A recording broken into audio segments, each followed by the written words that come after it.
Olá pessoal, vamos dar sequência aqui nas nossas aulas de PCP, Planejamento e Controle da Produção, do curso de GPI, Gestão da Produção Industrial da Faculdade de Extrema, FAEX. Eu sou o professor Levi Ribeiro e vou falar aqui uns minutinhos com vocês sobre as nossas aulas, a sequência das nossas aulas.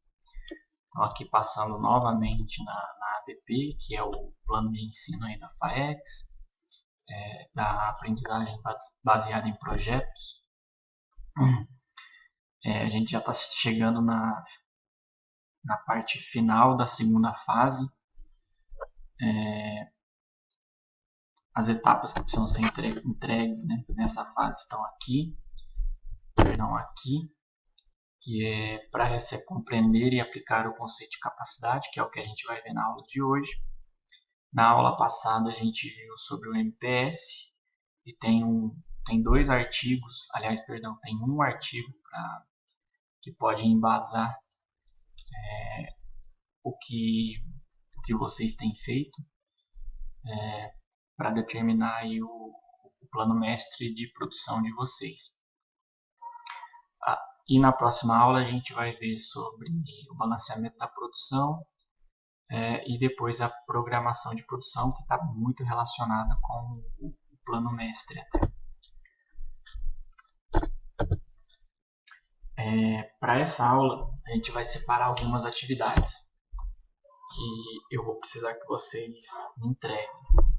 Uma delas é um exercício que eu mandei por Excel na outra, que eu mandei o exercício do Excel que eu mandei por e-mail da outra aula, que eu preciso que vocês me retornem.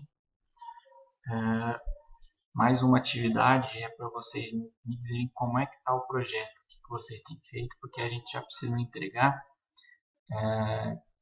a segunda fase na próxima semana. Então, me passar aí um status do projeto e no que é que eu posso ajudá-las.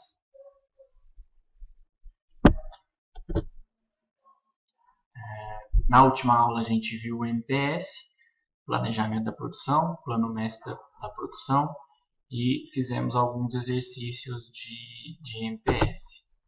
Nessa aula a gente vai ver sobre capacidade, planejamento da capacidade, eficiência, utilização e capacidade operacional e projetada, que são itens para a gente determinar a nossa capacidade, e a teoria das restrições.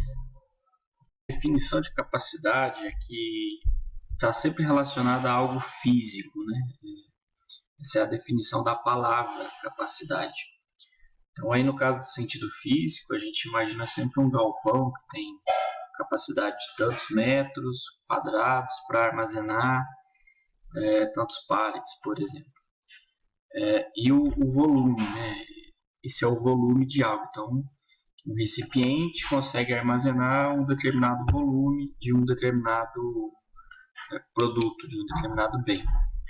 Quando a gente inclui a dimensão de tempo, aí a gente consegue ter capacidade de processamento. Então vamos imaginar aqui no primeiro exemplo, no primeiro caso, na questão física, uma empresa de sorvetes que adquire um tanque de processamento de 1000 litros. Então essa é a capacidade do tanque e ponto. Se a gente quiser ter uma capacidade de processamento, de produtividade, a gente pode dizer que esse tanque de 1000 litros, ele consegue processar 1000 litros por hora. Ou a empresa processa 1000 litros por hora, se ela trabalhar todas as horas do dia, 24.000 litros por dia. É importante dizer também que diferentes tipos de organização têm diferentes métodos para medir sua capacidade. A aviação, por exemplo, as empresas aéreas, elas medem a capacidade em relação aos assentos disponíveis que elas têm para os seus passageiros. Uma rede varejista, ela mede o valor das suas vendas dividido por metro quadrado ocupado. Então, por exemplo, se um supermercado ocupa um galpão de 1000 metros quadrados e vende por mês R$1 milhão, esse galpão a gente divide 1 milhão por 1000, então cada metro quadrado do galpão custa R$1.000 em relação à capacidade, ou gera de retorno torno R$ 1.000. Uma rede de fast food, por sua vez, pode medir sua capacidade em lanches por hora que ela consegue produzir. O ramo de construção pode medir aí a produtividade dos seus funcionários em metros quadrados construídos por dia.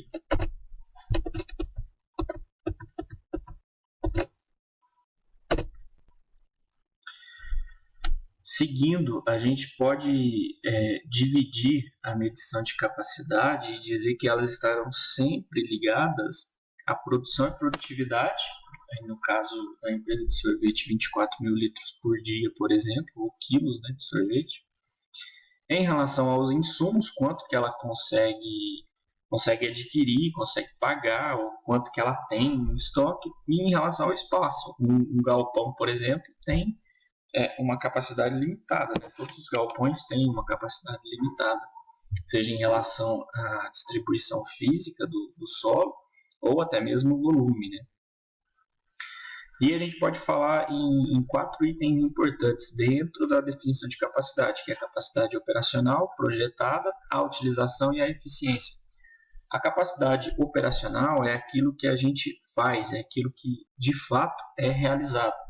A capacidade projetada é a capacidade máxima. Então, por exemplo, pode ser que uma máquina, quando ela é projetada pela fabricante, eles informem ao comprador que essa máquina tem uma capacidade de 1.000 peças por hora. Só que devido a diversos fatores, a capacidade operacional dela pode ser menor, porque ela tem manutenção, pode ter paradas para qualidade, pode ter parada para setup, enfim. Então, a capacidade projetada tem sempre como a capacidade máxima. E a capacidade operacional é aquilo que acontece. Entre essas duas, tem a capacidade efetiva, que é aquilo que os gerentes e os diretores veem como o que é utilizado da projetada. Por fim, a gente tem utilização e eficiência. A utilização é quanto que eu utilizo do meu sistema. E eficiência é quanto que o meu sistema está trabalhando. A gente vai ver as fórmulas mais para frente, fica mais fácil de entender. A capacidade operacional, como eu falei, é o que a produção realmente entrega em suas condições normais. Então, não é aqui a capacidade máxima do sistema, mas é a capacidade que a produção tem de entregar uma determinada quantidade de um determinado produto. Essa capacidade, esse é o valor que os administradores têm que considerar para o planejamento. Então, se eu preciso entregar 1.000 peças numa semana, eu trabalho 5 dias por semana, o planejamento vai considerar lá que tem que fazer no mínimo 200 peças por dia. Então, essa demanda tem que estar dentro dessa capacidade operacional, dessa capacidade limite operacional, vamos dizer assim. Então, como exemplo, a gente pode imaginar aí uma máquina que produz 18 peças por hora e trabalha 10 horas por dia. Consequentemente, essa capacidade ela vai ser o quê? 18 vezes 10 vezes 7, porque a gente tem 7 dias por semana, logo a capacidade é 1.260 peças por semana. Utilização de 90% e eficiência de 80% a gente vai utilizar no exemplo seguinte. Então, vamos imaginar que eu tenho a minha capacidade operacional e eu tenho lá a utilização e eficiência determinados pela gerência. Logo, a gente tem a fórmula aqui da capacidade projetada, que é a capacidade máxima do sistema, a capacidade máxima de uma máquina ou de qualquer outra coisa. E, seguindo o exemplo anterior, em que eu produzo 1.260 peças por semana, e a minha utilização é de 90% do sistema e a minha eficiência é de 80%, eu posso dizer que a capacidade máxima seria 1.750 peças. Então, é importante que fique claro até aqui que capacidade projetada é a capacidade máxima de um sistema e a capacidade operacional é aquilo que entrega, que a produção entrega, que consegue realizar. Como vinha dizendo, a gente também tem os cálculos de eficiência e utilização. Eficiência é a capacidade operacional dividida pela efetiva. Nesse caso aqui, a efetiva ela pode ser, em alguns casos, a planejada, a máxima, mas envolve alguns outros cálculos que a gente vai ver mais para frente. Então, a eficiência é definida como o que se produz em relação à capacidade, né? Então, vamos imaginar uma plataforma de petróleo que tem capacidade de 5 mil barris por dia. Só que ela está entregando 4 mil barris. Logo, 4 mil dividido por 5 mil dá um coeficiente de 0,8 e a gente pode dizer que a eficiência desse sistema é de 80%. A gente ainda tem a utilização de um sistema para ser definido, a utilização da capacidade, que é a capacidade efetiva dividida pela projetada. Então, é o que eu efetivamente tenho para trabalhar, e tem um exemplo legal na sequência que vai deixar isso bem mais claro, e a utilização e a capacidade projetada, que é o que a gente já falou, né? Então, a capacidade efetiva ela pode ser definida como o que eu tenho para utilizar. E a utilização do sistema é dado pela divisão da efetiva pela projetada. Num galpão, por exemplo, que consegue armazenar 100 pallets e ele tem armazenado 95, ou ele tem à disposição da produção 95, independente de a produção utilizar ou não esses 95 espaços, ela tem uma utilização de 95%.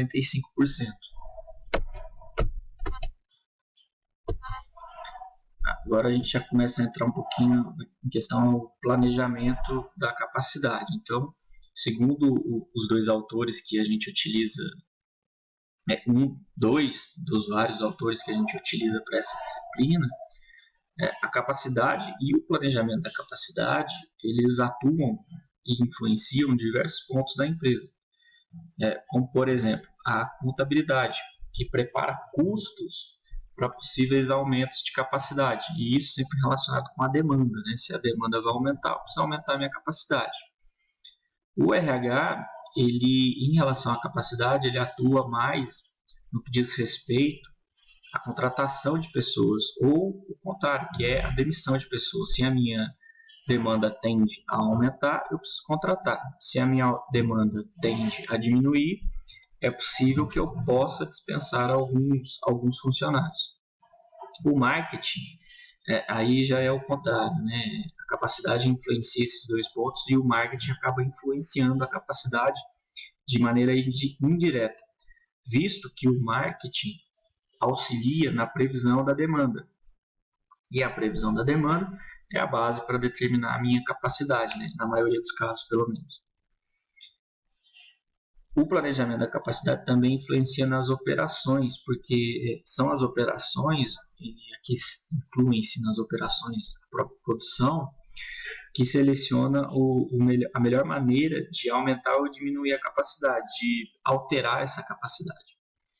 O setor de compras sempre considera a capacidade para fazer estoque. Então, vamos imaginar que uma empresa tem uma capacidade instalada num galpão de 1.000 toneladas de um produto qualquer. O setor de compras não vai poder nunca comprar mais do que 1.000 toneladas, porque não consegue armazenar mais do que isso. E por fim, finanças, que faz análise de viabilidade e aumento de capacidade, né? Ou de recusa de demanda, que são casos bem esporádicos. É importante, pessoal, que a gente tenha sempre em mente quatro pontos, né? Vários pontos sobre capacidade, mas eu gostaria de destacar esses 4 nesse momento, né? O primeiro é que a capacidade em excesso é tão ruim quanto a falta de capacidade. E por que isso? Isso gera uma subutilização do sistema. Vamos imaginar que a gente tem aí um galpão que consiga armazenar as mesmas 1.000 toneladas que eu citei no exemplo anterior, e ele está trabalhando só com 200 toneladas. Quer dizer, a gente tem uma capacidade que não está sendo utilizada. E é evidente que o aluguel de um galpão com capacidade para 1.000 toneladas tende a ser bem mais caro do que um galpão para 200 toneladas. Cita-se ainda a própria produção. Vamos imaginar aí uma empresa que tem uma capacidade de produzir 300 peças por dia, mas está produzindo só 50. Então a gente vai ter que reavaliar o número de funcionários dessa empresa, ou até as máquinas, né, se realmente estão, se foram adquiridas as máquinas corretas, se não poderiam ser adquiridas as máquinas mais simples, ou se está tendo uma falha do departamento comercial, né, e a demanda está baixa, e a demanda diminuiu, e consequentemente ela precisa voltar a aumentar para que a gente ocupe toda a capacidade que temos. Outro ponto importante é que proteção que a gente precisa ter para lidar com a demanda. Qual a capacidade que eu preciso ter para lidar com a minha demanda? É possível que, quando eu tenho sobra de capacidade, eu consiga fazer um estoque para um possível aumento de demanda no futuro? Eu consigo flexibilizar a minha capacidade de acordo com a demanda? Qual vai ser a política adotada? Ampliar a capacidade sem demanda é outro ponto importante que muitas empresas fazem, que muitas empresas seguem essa estratégia, visualizando uma oportunidade de negócio no futuro. Mas isso precisa ser muito bem avaliado pela estratégia, visto que vai ser um aporte, geralmente vai ter um aporte de recursos sem ter uma demanda certa. Então, por isso que o estudo da demanda que a gente fez na aula anterior é muito importante. E o custo, sempre custo. Vocês sabem que empresa é custo, né? Toda empresa visa o lucro e toda empresa tem o seu custo operacional. Então, diminuindo o custo, a gente sempre tende a aumentar o lucro, né? Quase sempre aumenta o lucro. E aumentar a capacidade, quase sempre vai ter um custo para a empresa que precisa ser avaliado. Então, o planejamento da capacidade é a tarefa que a gente utiliza para determinar a capacidade operacional da produção para atender a demanda. Então, de que forma a gente vai ter uma capacidade operacional, considerando materiais, recursos humanos, máquinas, outros equipamentos, ou funcionários indiretos, como da manutenção, por exemplo. O que a gente vai ter que fazer com todos esses recursos para a gente conseguir atender a demanda? Então, quanto que a gente vai ter todos esses recursos para atender a demanda e sem gerar uma capacidade em excesso? Resumindo, a gente pode dizer que o planejamento ele decide como que a capacidade vai flutuar de acordo com a nossa demanda. Então, vamos imaginar aí uma fábrica de chocolate que tem capacidade operacional de 200 toneladas de um chocolate por mês, trabalhando com 1.000 funcionários entre julho e dezembro. E nesse período a demanda média é de 190 toneladas por mês. Então vocês percebam que a capacidade está atendendo a demanda, porque a capacidade operacional é de 200 toneladas e a demanda tem sido 190. Agora, se essa demanda de janeiro a julho, nos 6 meses seguintes, ela tende a aumentar para 250 toneladas por mês, isso significa, evidentemente, que a empresa deve contratar mais 250 funcionários. Por quê? Porque, vejam, aqui a empresa tinha 1.000 funcionários para 200 toneladas. Se essa demanda vai aumentar de 200 para 250, que representa 25%, ela tem que aumentar o número de funcionários em no mínimo 25%. Isso sem falar em outras mudanças de máquinas, de espaço físico e por aí vai. Então, esse é o planejamento da demanda do RH, por exemplo. De julho a dezembro, a demanda é de cerca de 200 toneladas por mês, e de janeiro até junho, essa demanda vai aumentar em 25%, eu tenho que aumentar a minha capacidade de produção, a minha capacidade, meu número de funcionários em 25% também. A gente pode ainda dividir o planejamento da capacidade em longo prazo e o médio e curto prazo. Isso significa que, no longo prazo, fazemos decisões sobre o tamanho de instalações e a tecnologia aplicada. Por que isso está relacionado ao longo prazo? Porque isso é estratégia. Isso exige um maior investimento de dinheiro por parte da administração, da gerência, por parte da diretoria. O custo médio da capacidade instalada também é definido no longo prazo. É no longo prazo que o pessoal da estratégia se reúne para decidir qual é que vai ser o custo médio dessa capacidade, o custo médio do metro quadrado, da hora homem, da hora máquina e por aí vai.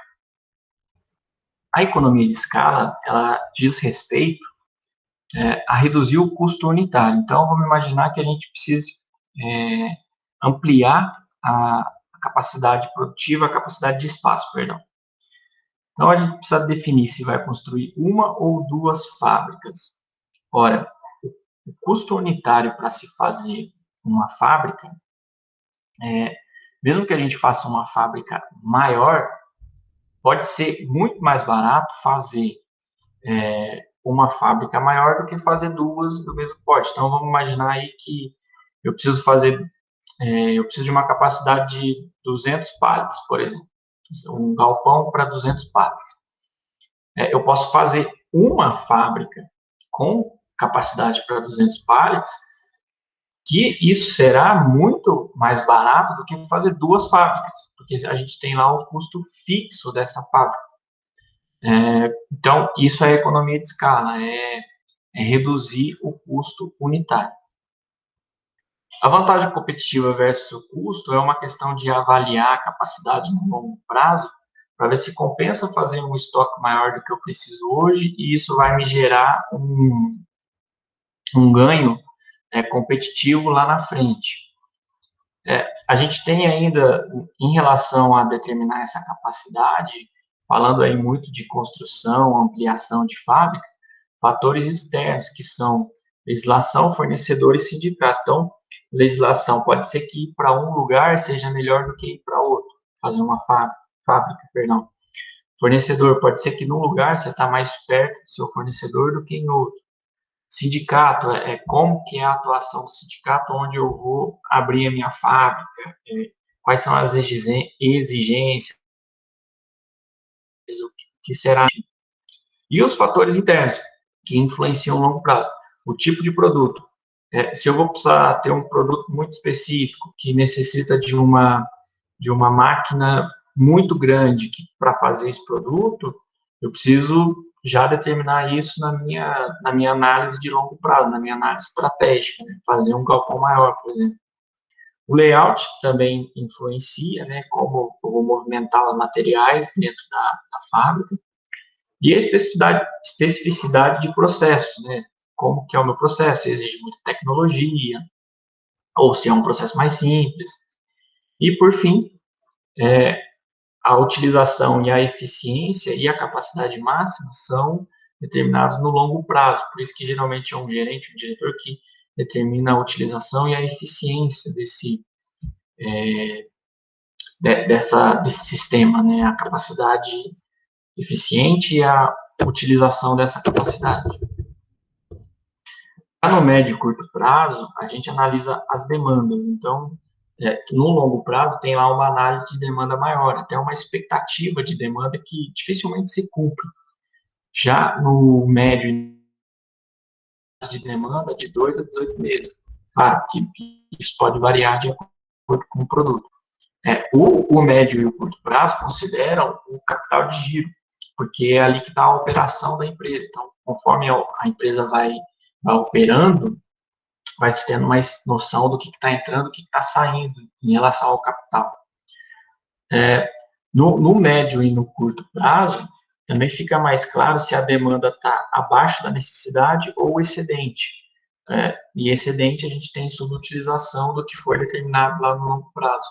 Aí é uma questão de controle, né? A gente fala muito de planejamento de controle nessa disciplina. Então, nesse caso, é uma questão de fazer um controle se a capacidade está sendo utilizada e reportar isso para o pessoal da estratégia, para evitar a subutilização falando aí de novo de galpão, de linha de produção. No médio e no curto prazo, a gente precisa ter uma resposta mais rápida para a demanda do cliente, né? O longo prazo não pensa nisso. O longo prazo pensa no total de vendas, na família de produtos. No médio e no curto prazo, a gente precisa focar em atender o cliente e já mais no produto em si, não na sua família. Esse prazo da capacidade também, o médio e o curto prazo, tem uma maior flexibilidade nas alterações, porque é muito mais fácil você alterar a sua capacidade para o médio e para o curto prazo, fazendo uma modificação de layout simples, do que fazer uma alteração no que foi determinado no longo prazo, porque isso geralmente custa mais e demora mais tempo para ser definido. E se no longo prazo a gente trabalha com utilização, eficiência e a capacidade máxima, aqui no médio e curto prazo a gente trabalha com a capacidade operacional do sistema.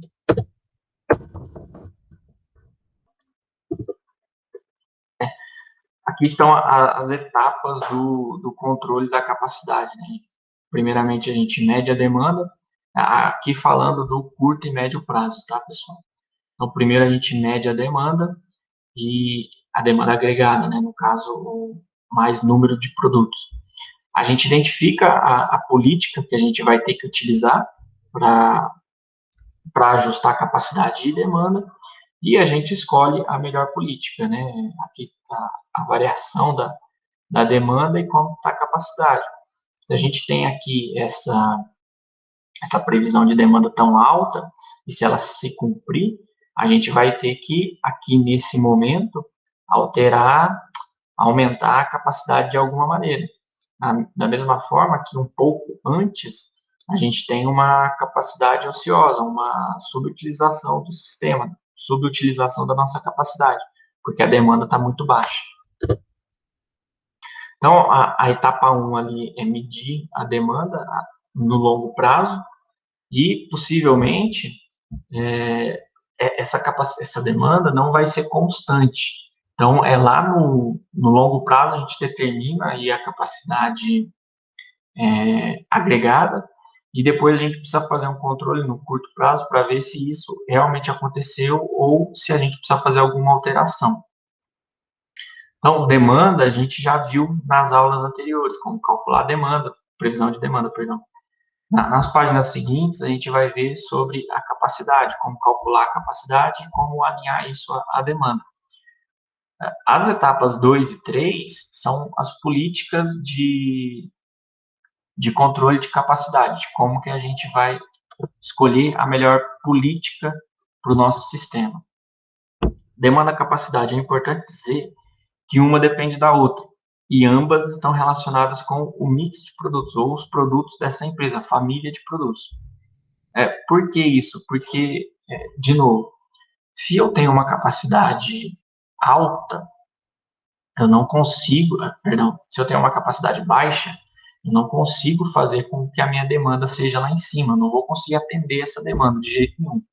Da mesma maneira, se a minha demanda é baixa, não tem por que eu ter uma capacidade gigante acima do que eu preciso. Isso vai gerar subutilização e possivelmente perda de dinheiro. Primeiro a gente agrega e depois individualiza. Por quê? Porque primeiro, no longo prazo, a gente pensa na família de produtos, na empresa agregada, né? No sentido de todos os produtos. E depois a gente individualiza por produto. Isso é óbvio, por exemplo, num galpão de armazenagem, né? A gente tem, geralmente se divide o galpão pela família de produtos e depois vai uma suposição, uma rua desse galpão ou dessa família de produtos, a gente vai dividindo cada pique, né, por produto, sendo que na rua está a mesma família de produtos.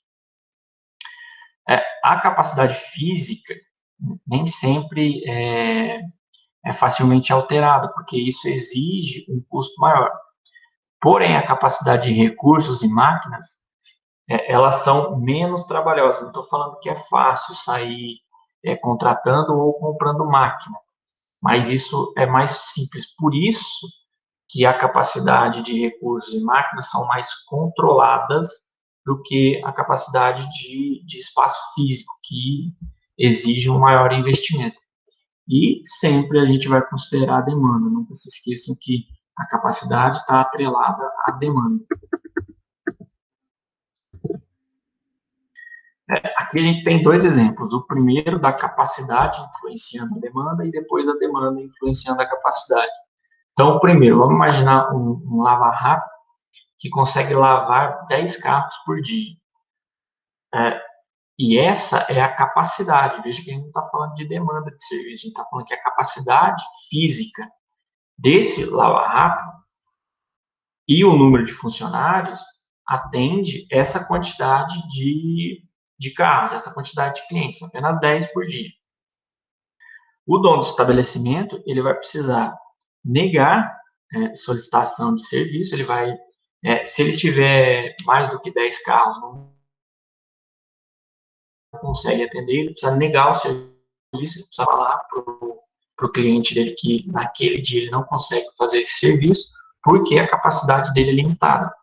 Ele só vai conseguir pegar mais serviço, só vai conseguir aumentar a sua demanda se ele aumentar a capacidade, contratando um funcionário, desde que o problema seja apenas de recurso.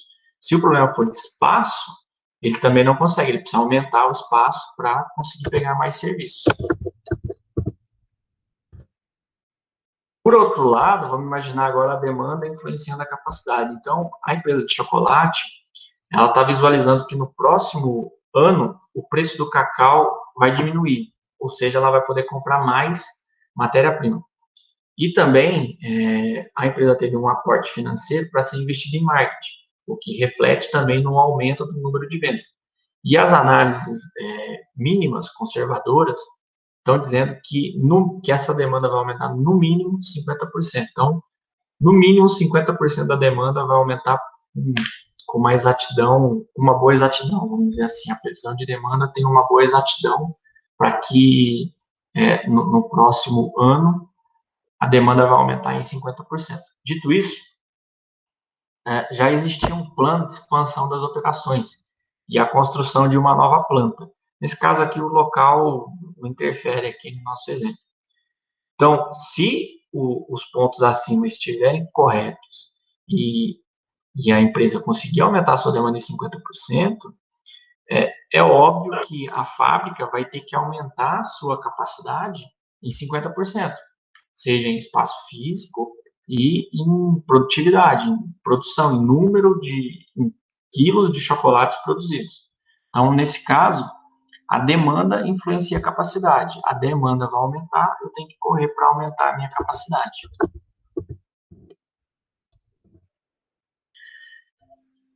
A gente tem também a teoria das restrições. O que é a teoria das restrições? Né? Do inglês TOC, né? Theory of Constraints. E em algum momento, a empresa ou a linha de produção ela vai ter uma restrição que vai reduzir o lucro ou o objetivo. No caso, a produção, né? A produção de uma certa quantidade. Esse é o objetivo da linha de produção.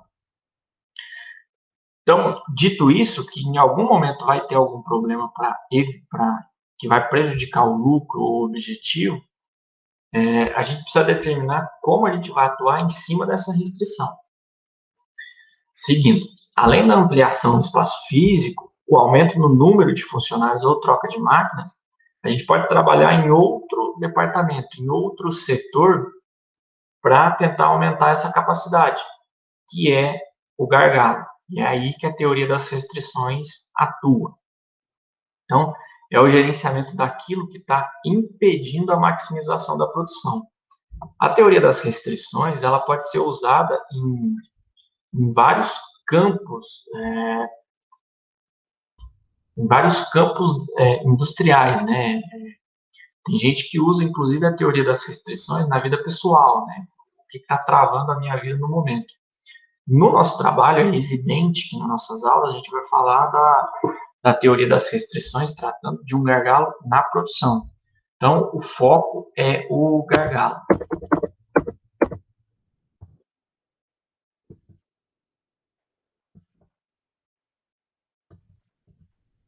Então, duplicou o slide, vamos lá. Então, a teoria das restrições, ela foi criada em 94, né, pelo Goldhardt aqui, se não me engano, ele é um administrador israelita, né?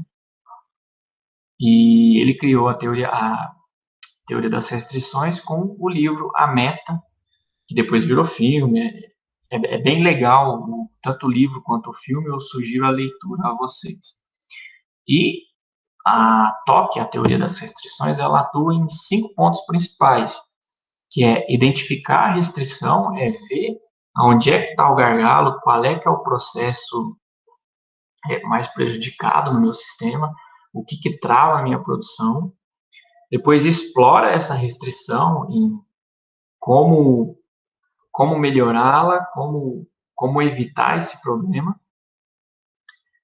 E aí a gente subordina a restrição. Subordina quer dizer a gente deixa essa restrição, a gente faz com que ela seja o principal. Então, se num dos meus processos eu tenho, vamos pensar num processo em 4 etapas, que na segunda etapa eu tenho uma trava, eu não consigo aumentar a produção nessa etapa, se todas as outras conseguem fazer 3 peças por minuto, só que a etapa 2 está me travando, só consigo fazer uma peça por minuto, eu vou subordinar o meu sistema a ela. Então, o meu sistema só vai fazer o que ela consegue fazer. Aquela que, se vocês já assistiram o livro da Meta, né? Na caminhada do Alex, tinha uma criança que segurava o grupo. E qual foi a estratégia do Alex nessa missão, nessa caminhada, né? Foi fazer com que o grupo andasse de acordo com aquela criança que era um pouco mais lenta, que era a restrição do grupo. O quarto passo, aí é resolver o problema, né? A gente vai colocar o sistema de acordo com aquela restrição no passo 3, só que a gente não pode restringir o sistema àquilo e dizer que o problema está resolvido. A gente precisa aumentar a capacidade dessa restrição, fazer com que ela produza mais, fazer com que essa minha etapa 2 ela melhore. Se for uma etapa que exige máquina, comprar uma nova máquina. Se for uma questão produtiva, operacional, treinar melhor o operador e assim por diante, melhorar a capacidade daquela restrição, do que está me causando problema. E a parte final é refazer o processo, porque se eu resolvi o problema na etapa 2, é muito provável que a etapa 1, 3 ou 4 vão me dar problema. Então, a etapa 2 deixa de ser a restrição e pode ser que a restrição caia para outra etapa. E aí eu refaço o ciclo e trabalho nas outras restrições até que o sistema esteja em harmonia e dando o seu máximo, trabalhando no seu máximo.